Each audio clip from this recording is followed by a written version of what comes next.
بسم الله الرحمن الرحيم. الحمد لله رب العالمين.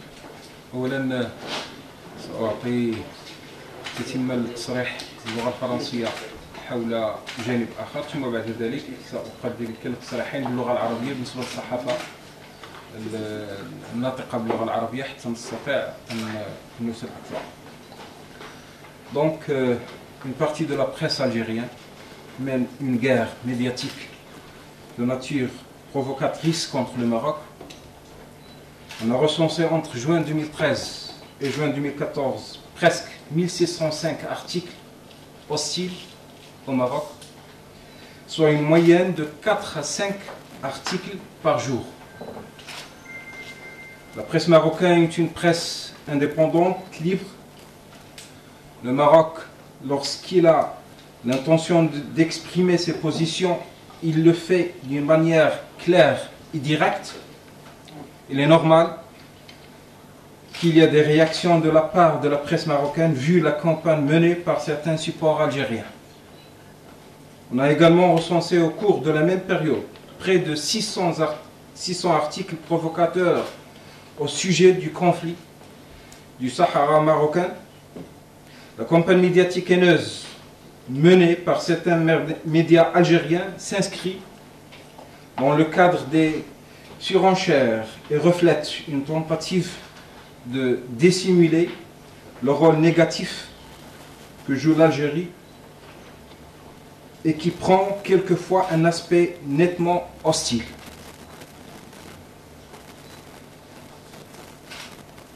تبعا لتصريحات المسؤولين الجزائريين بخصوص محاربة المخدرات، تود الحكومة المغربية تقديم التوضيحات التالية.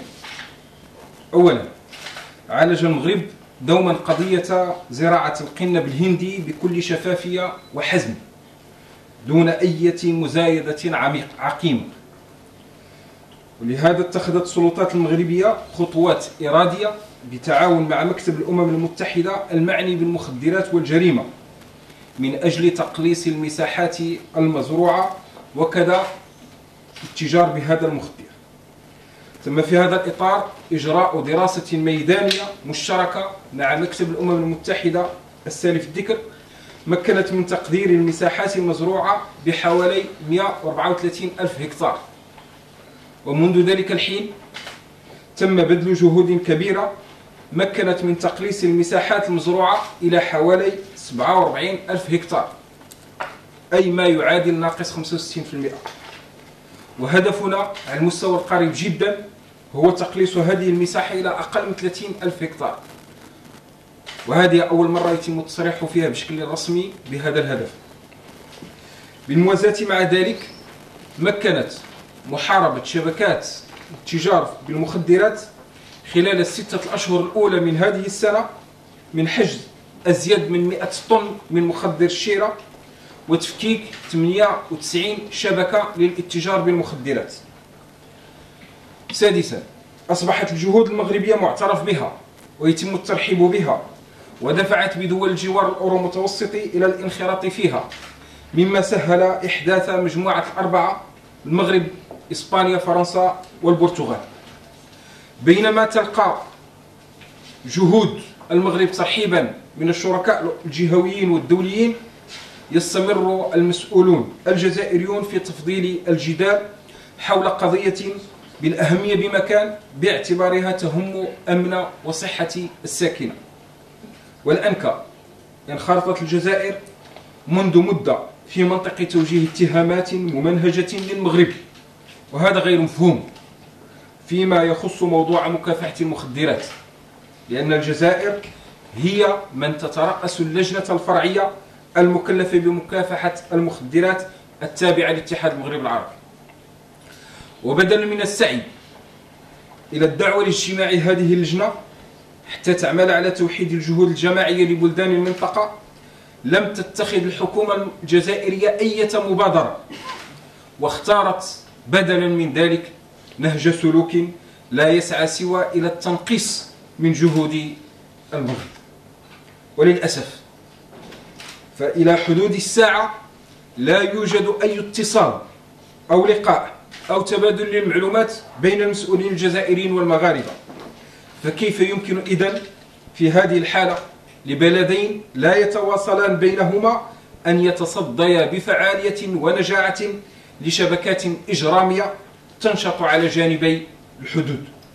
وفي هذا الصدد فإن التعاون المثالي مع إسبانيا والذي حقق نجاحا معترف به جهويا قد يشكل مصدر إلهام. 11. إن هذا الموقف ينم عن الجزائري ينم عن موقف خيار سياسي نابع من قناعة لدى السلطات الجزائرية تهدف إلى الحفاظ على الوضع القائم الذي لا يخدم سوى مصالح الشبكات الإجرامية.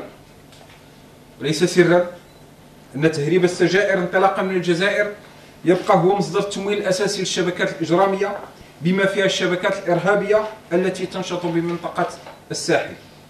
في نفس الإطار تظل الجزائر المصدر الأكبر للأقراص المهلوسة المعروفة بآثارها الفتاكة على صحة وأمن المواطنين. ويشار في هذا الصدد إلى أن المصالح الأمنية المغربية قامت منذ بداية سنة 2014 بحجز أكثر من 143 ألف وحدة من الأقراص المهلوسة. وللتذكير فإن سنة 2013 عرفت حجز أكثر من 450 ألف قرص مهلوس، مما دفع السلطات المغربية إلى تكثيف جهودها لمحاربة هذه الظاهرة الآتية من الجزائر.